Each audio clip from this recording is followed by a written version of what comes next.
Oh no, don't eat that.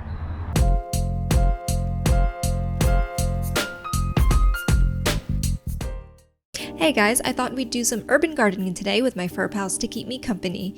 But before we tackle what's outside, let's do some much needed hydroponic TLC.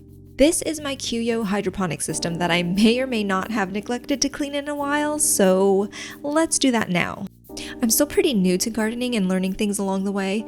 One thing I found is that a hydroponic will not solve all of my seed starting issues.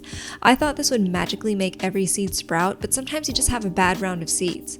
But when they do sprout, they get some pretty healthy root growth, like this shishito, which unfortunately may be diseased because I didn't clean the system quick enough. You can yell at me in the comments if I was wrong for tossing this out. So cleaning a hydroponic system is so easy. Just kidding, I totally spilled. It can be a little tricky to unplug when it's still filled with water. But once you've got that done, just place it near a sink to drain and make sure you have a nosy dog to supervise, like this guy. Hi, Nosy.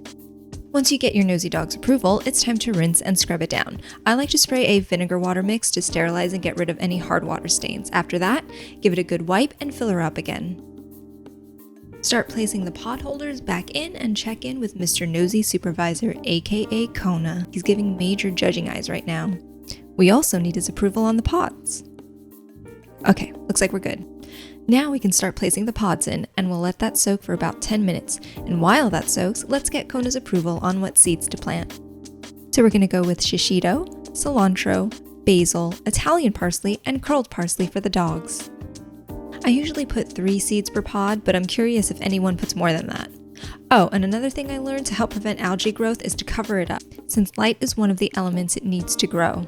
But of course these little seeds need light, so just poke a hole big enough for the seeds. Now we just turn this back on, place the humidity caps to help the seeds germinate, and we're done. Time to tend to our mini garden outside. And of course my little supervisors are here to help. Kona was ready to go. Izzy, being the old man that he is, took a minute. What are you doing, Izzy? What are you doing? Oh no, don't eat that. Okay, after the dogs explored and ate stuff they shouldn't, we finally tended to the garden. I've had this herb garden for a few months now. Some I bought from a nursery, and some were grown from seed and transplanted from my hydroponic, like this shishito here. But today I wanted to focus on repotting this French lavender to make room for more propagated lavender. I don't know why, but I'm obsessed with the idea of having a backyard filled with them, so that's what I'm gonna do.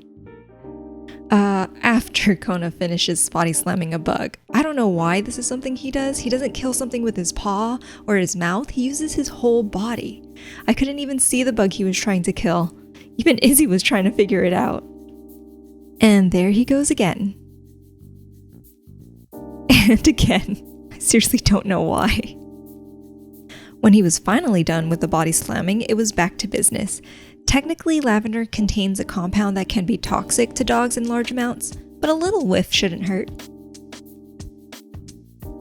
This was tougher than I thought to replant, and again, I'm a gardening noob, so I don't know whether or not it's a good idea to repot these, but I guess I'll find out. Oh, and if you're wondering where Izzy went, he likes to keep to himself sometimes. He's like a teenager in an old senior dog's body. Anyways, after that was repotted, it was time to propagate. I love when Kona crosses his paws like this. He looks like a proper gentleman. The gentleman! Fun fact, growing up my sister and I played a farming role-playing game called Harvest Moon, and while I'm not exactly living off the land here, I think it's funny that I'm somewhat living out my video game dreams. I even have my little doggy companion, just like in the game. I actually already tried propagating some Spanish lavender months ago, and since it seems like it's still alive, I'm going to repot that first into the planter box. So I'll be needing this back. Yoink! Sorry, Kona. Aww. These were planted in peat pots, so technically I could just plant them as is, but I wanted to plant them a little closer together, so I tore it off and hopefully they'll still be good. I also have some Spanish lavender that I got from Home Depot, which I'm honestly surprised it survived and thrived, so I'm taking a few off since it needed some pruning anyways.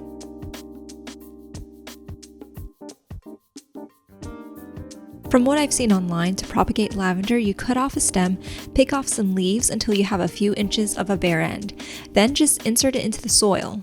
It almost sounds too simple, but I guess we'll see how these guys do. This is French lavender from a local nursery. I asked an employee what type of lavender was the most fragrant, and I believe he said English. Unfortunately, they didn't have any, but a close second was their French lavender, so of course I want more of this too. I'm really hoping these thrive as well.